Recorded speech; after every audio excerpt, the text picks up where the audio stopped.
You're watching TVC Breakfast. Let's talk sports now. And Solomon Ajiziogo is ready to lead the charge. What's all this talk about Nigeria missing the ITTF? Well, it's been the problem in the past 2 years. Lack of money, no money to attend international events. That's the problem at the moment. Bad one. Well, let's begin the stories with that story that Nigeria will not participate in the 2017 International Table Tennis Federation ITTF African Junior Championships in Tunisia. This is due to lack of funds for the Nigeria Table Tennis Federation. 10 players were built to compete at the competition, which runs from the 9th to the 15th of April. The players have been in closed camp organized by the NTTF for over a week in Lagos, but Nigeria's absence from the competition may have cost two of the country's representatives fighting for slots to participate in the 2018 Youth Olympic Games. Very sad there. Now to football matters. Enugu Rangers faced the danger of elimination from the CAF Confederation Cup after playing a 2-2 draw with Zambian club Zesco United in their first leg playoff clash in Enugu on Sunday. 2 goals by Osas Okoro gave Rangers a 2-0 lead earlier on, but Zesco scored 2 quick second-half goals to put the Nigerian champions in a tight spot. The return leg will be played on Thursday in Ndola, Zambia. Now, with head coach of the Super Eagles, Ganara, watching from the stands, Stephen Ode scored as MFMFC defeated El Kanemi Warriors 3-0 in a Nigeria Professional Football League match in Lagos on Sunday. Ode scored from the penalty spot to wrap up an impressive victory for his team over the Warriors from Maiduguri. The goal brings the strikers' tally for the season to 14. In some other games, fans resorted to violence as Kano Pillars surprisingly lost 1-0 at home against Aqua United. FC Ifeanyi secured a 0-0 draw against Lobby Stars in Makurdi. We are among the either maybe first or second best team that pick punch in a way. I think we are doing well. Most important thing is concentration, because I will not say that we are there yet, because I know about second round. If you look at the game, you know that yes, it was a tactical game. We lost 3-0 first half out of loss of concentration. After the first half, the dressing room did the magic. Because we came in the second half, we had some other chances to level up, couldn't do it. And first of all, I've just have the second round, the MFL. They deserve the winning, but we just have to go and work again. Well, with that victory, MFM FC moves to the top of the Nigeria Professional Football League. The 2 coaches there, Fidelis Ilechukwu of MFM and Ladan Boso of El Kanemi Warriors. Away from Nigeria now, in England, Super Eagles winger Ahmed Musa returned to action, but he could not save Leicester City from a 4-2 loss to Everton. Midfielder Wilfred Ndidi was not part of the game as the Foxes prepare to play Atletico Madrid on Wednesday in the European Champions League. Earlier on in the day, that was on Sunday, Manchester United kept up their top 4 hopes alive as they strolled to a comfortable 3-0 victory at Sunderland. Zlatan Ibrahimovic, Henrik Mkhitaryan and substitute Marcus Rashford scored the goals. On Saturday, Victor Moses recovered from injury to help Chelsea move closer to the English Premier League title with a 3-1 away bashing of Bournemouth. Eden Hazard, Marcos Alonso and an own goal by Adam Smith gave the Blues victory and keep them 7 points clear atop the league table.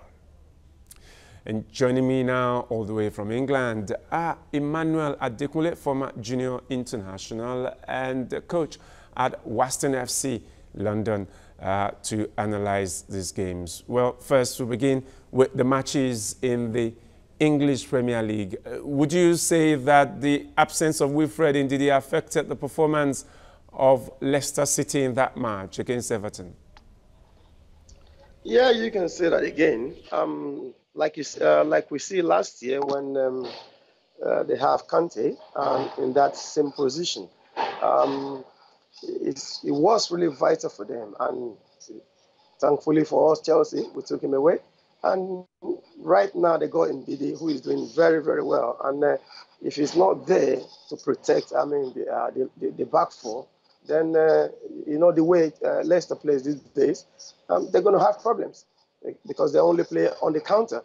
and they need to defend properly. And indeed, he has been doing that, providing different styles for them. And I think that they need to get him back to his best, so that although they are ahead now, I mean, they are out of the relegation area, but you never know. In the Premiership, anything can happen. Well, And, for some time now, Emmanuel, for some time now, we've not seen Ahmed Musa in action, and then over the weekend we saw him, and then the swap in play. Could we then say that maybe because Leicester was resting players for the Champions League clash? Not really. Ahmed Musa was a player brought in by the former manager, Claudio Ranieri, and that was a tag on him. They believe he's Ranieri's boy, so that's why he's been left out many times. And I think by the time they get to the Champions League, I hope that they will get to the semi-final, because you never know in football. By the time they get to the semi-final, they will realize that they need the pace of Ahmed Musa, because it's very vital. And I hope that Musa will, do us proud as well. Let's talk about Victor Moses now. Victor Moses missed a game earlier, and then Chelsea lost that game, and it was like, okay, maybe his absence affected the team. But then before he got back this weekend, they had won one game. He's back in the squad. Chelsea is making sure of victory again. What would you say about Victor Moses' role in that team, the way he plays at the moment? Some say he's a wing-back. I still think he's a winger. Yeah, first of all, let us give thanks to Antonio Conte. If you recall that in the last 3-4 seasons, he's been in Chelsea, and he's been everywhere. He's been loaned out to many teams in the Premiership. And he was about to be loaned to a German club before Conte just decided, okay, I'm changing the formation. This is the role I'm giving you. And thank God he settled into the role perfectly. And you can say that again, that the game we lost, if he was on the field, I think we won't lose that game, simply because he's always tracking back. He's always helping the defense. He's a wing-back, according to Antonio Conte. He's a wing-back. So he's always tracking back, coming back to help the team. But when he was not there, wasn't fit, what's his name? Pedro came in there. He was always attacking. He was attacking-minded player. So that was the reason I think we lost that game. And thankfully, he's back now, and you can see Chelsea is at his best again. All right, let's hope that well, they will maintain that top spot, and Victor Moses will be claiming an English Premier League title this season, hopefully. And then we'll have you back, Hima, when Leicester City must have played Atletico de Madrid in midweek to analyze that game for us. Thank you so much, Emmanuel Adekunle. And that's all of sports at this point. The Breakfast Show continues with Ngozi and Kemi. Thank you, right. Solomon. So much to say now about the busy weekend. Talking about playing football, the league activities here in Nigeria, and of course abroad, the EPL especially. Oh yeah, some of us don't really follow these things, but it gets really exciting. Oh, absolutely, I am definitely. I'm all for Chelsea. I mean, with Victor Moses, the rest of them there, that's fine. But when you don't have a Nigerian there, I have no business supporting any European League team.